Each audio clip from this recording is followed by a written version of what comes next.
Hello everyone, welcome to my YouTube channel The Luminous Science. Today we are going to discuss about the topic aromaticity, which is one of the most important and basic concept of organic chemistry. So now let us see the definition.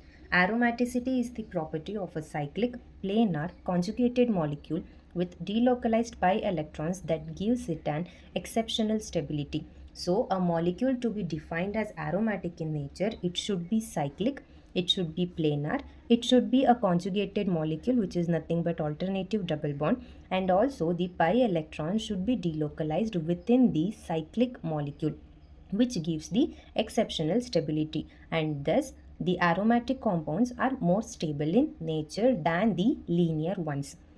Another definition for aromaticity is the phenomenon by which a cyclic, planar, fully conjugated molecule with 4n plus 2 pi electrons, where n represents the number of pi electrons which is present in that cyclic compound, that can exhibit an enhanced stability, and the main stability of the complex is due to the delocalization of pi electrons. So here the stability of molecules are mainly dependent upon the delocalization of pi electrons. And next, another definitions we are going to deal is homoaromaticity. So what is homoaromaticity? These are carbanionic, anionic or neutral species. Anionic are nothing but the species which has negative charge on them, especially the carbon atom. If a stabilized cyclic conjugated system of 4n plus 2, which has the pi electron 4n plus 2, can be found by passing one saturated atom, that lead to homoaromaticity. Compared to true aromatic system, the net stabilization here may be due to the proper overlapping of orbitals. So in case of homoaromaticity, the stabilization of the molecules are because of the overlapping of orbitals rather than delocalization of pi electrons.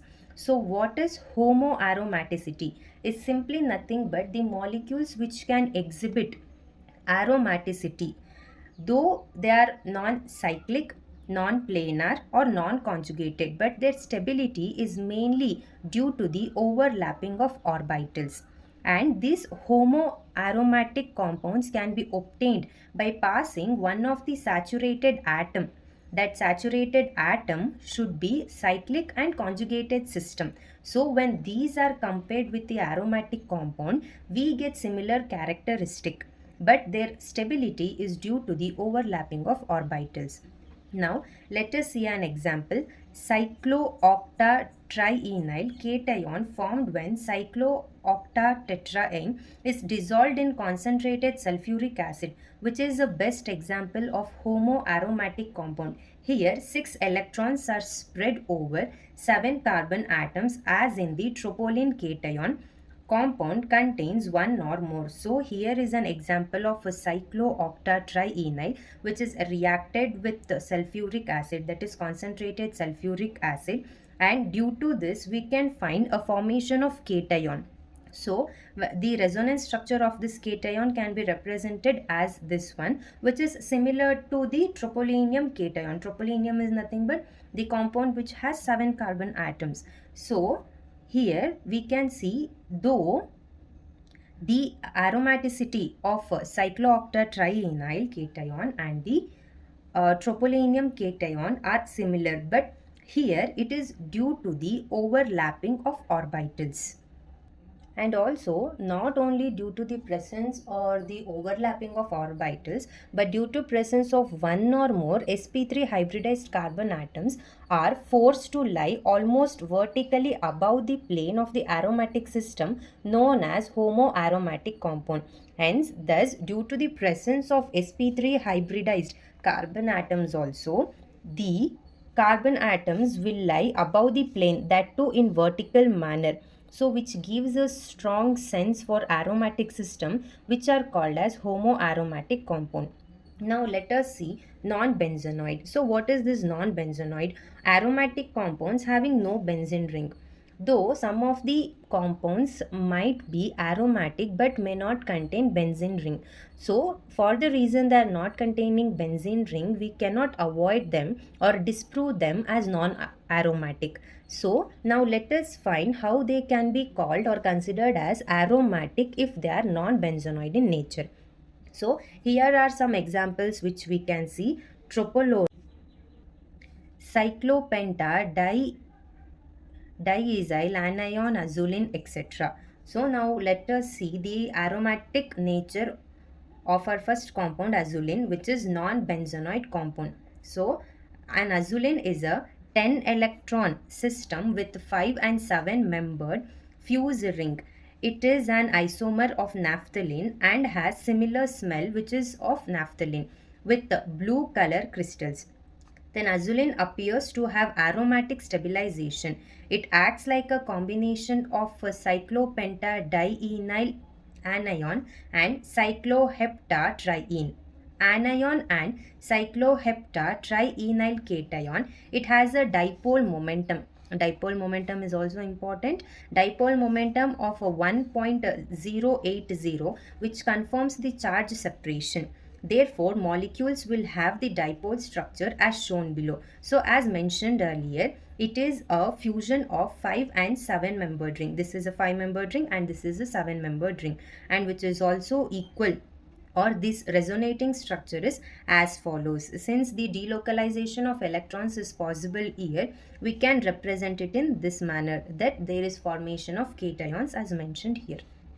Cations will be formed due to delocalizations of pi electron, which causes or brings out more stability for this particular compound. And the cyclopentadienyl anion and cycloheptatrienyl cation both will obey the Huckel rule. Thus, they obey the Huckel rule and therefore they are aromatic in nature. And about the Huckel rule and what are the rules conditions which is given by Huckel, we'll study in the following sessions. Now our second compound is tropine, which is also called as 2,4,6 cycloheptatriene ion. So it is a non-benzenoid compound. It consists of 7 carbon atom with 3 conjugated double bond and also a keto group. Keto group is nothing but the carbon which is bonded to oxygen with double bond. Tropine is formally 4n plus 2 pi aromatic compound, that because of 3 double bond in the ring or 6 pi electron. Due to presence of 6 pi electrons, which is 3 double bond contains 6 pi electron. That is, if there is one double bond, this will be the sigma bond and this will be the pi bond. So there are 2 electrons which are involved, and thus 3 double bond into 2, which gives us 6 pi electrons, and thus there are 3 double bond. So all these rules, that is it as 3 conjugation, the main is 3 conjugated double bond. So all this will satisfy the Huckel rule, and due to the presence of more electronegative atom, the electron density will be pulled towards the oxygen, which gives a slight negative charge on oxygen and slight positive charge on the carbon. Due to the charge separation, there will be a dipole moment and the compound is stable. Due to this, the ring appears as the tropolone cation type. And we know that oxygen is electronegative in nature and carbon is electropositive in nature, and due to resonance or due to the transfer of lone pair of electron upon the oxygen, we may find a dipole. Dipole is nothing simply but two words, di and pole. Di, which is nothing but two, and pole with refers to the north pole and the south pole usually, but here when we talking about the charges, we'll consider it as negative and positive.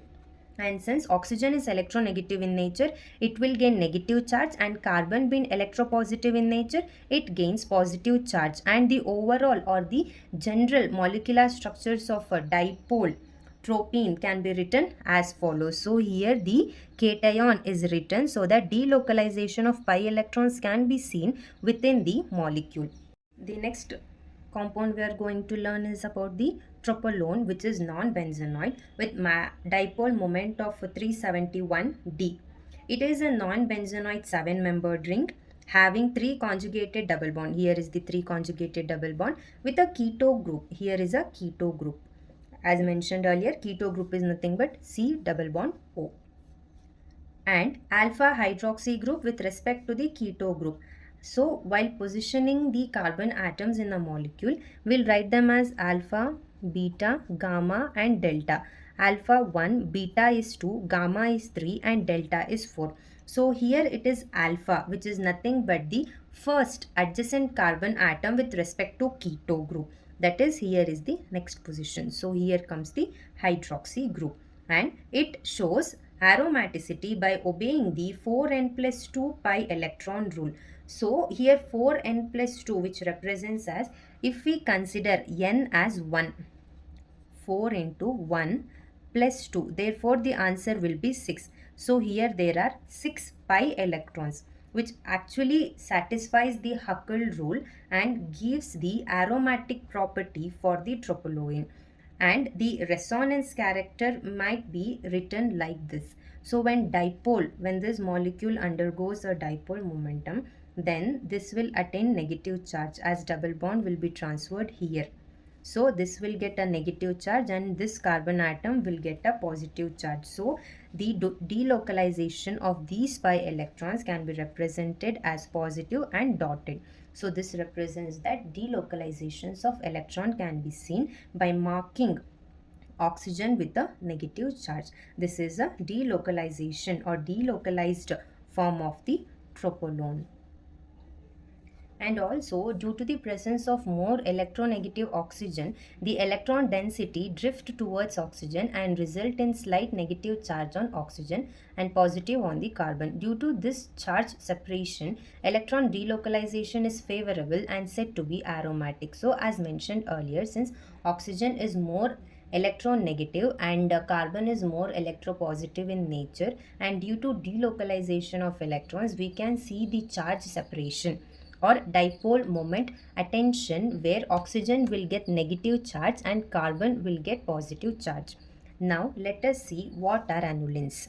They are the completely conjugated monocyclic. They are monocyclic hydrocarbon. Hydrocarbons are nothing but the compounds or molecules which contain hydrogen and carbon, containing an even number of carbon atoms. This is more important. Even number of carbon atoms will be present, which are completely conjugated and monocyclic in nature, and they have a general formula of CnHn, and depending on the size of the carbon, they are categorized as 12 annuline, 14 annuline, 16 annuline and etc. Now let us see the aromaticity or aromatic nature of these annuline compounds. The first one is 12 annuline. So here is the structure of 12 annuline. That is, 12 represents the number, here represents the number of carbon atoms present in the given monocyclic hydrocarbon. So here it fails to obey the Huckel's rule, and therefore the molecule is non-aromatic in nature. The reason it fails for non-aromaticity is the presence of these hydrogen atom which are non-planar. And also, if we see the number of pi electrons, that is 1, 2, 3, 4, 5, 6, 7, 8, 9, 10, 11, 12.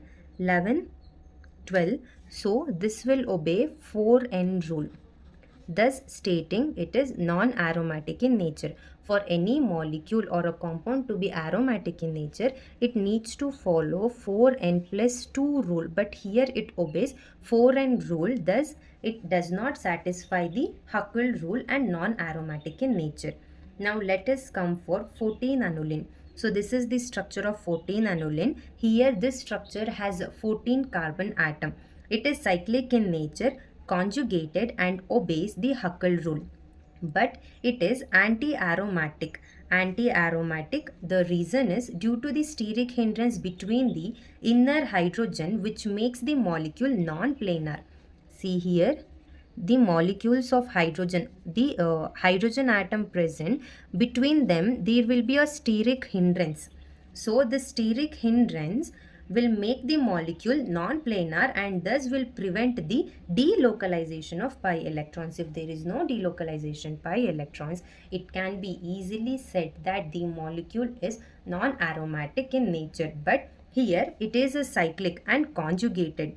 But the delocalizations of pi electrons are not supportive. Hence, it is termed as anti-aromatic in nature. The terms non-aromatic, anti-aromatic, then aromatic, what is Huckel rule will be learnt in the next session. Here we can see a note on anti-aromatic compound. Simply anti-aromatic compound, the molecule which will obey the Huckel rule but are non-planar, which is non-planar. If a molecule can obey Huckel rule but it is non-planar in nature are called as anti-aromatic. Now let us see the 16 annuline. So this is the structure of 16 annuline. Here there are 16 carbon atom. It is cyclic, it is planar, it is conjugated but does not obey the Huckel rule. What is Huckel rule? That is 4n plus 2 rule. So if this rule is not obeyed, then this is termed as non-aromatic. So let us see. Here there are 1, 2, 3, 4, 5, 6, 7, 8. There are 8 conjugated bond which is multiplied by 2 will give us 16 pi electron, which will give us 4n but not 4n plus 2. Here n is nothing but the number of pi electrons which is present in the molecule. Since it is not obeying the 4n plus 2 rule, it is non-aromatic in nature. Now coming to 18 annuline. This is the structure of 18 annuline. It is a cyclic compound. It is conjugated and follows Huckel rule, that is 4n plus 2 pi electrons. Thus it is aromatic in nature. Now let us see the conjugation. 1, 2, 3, 4, 5, 6, 7, 8, 9. So there are 9 double bond into 2, which is nothing but 18 electron. And if we put 4n plus 2 rule, so here n can be any number. 4 into here 4 plus 2, which gives us 16 plus 2, which is 18 pi electrons. Since it is obeying the 4n plus 2 rule, which is nothing but the Huckel rule, it is aromatic in nature.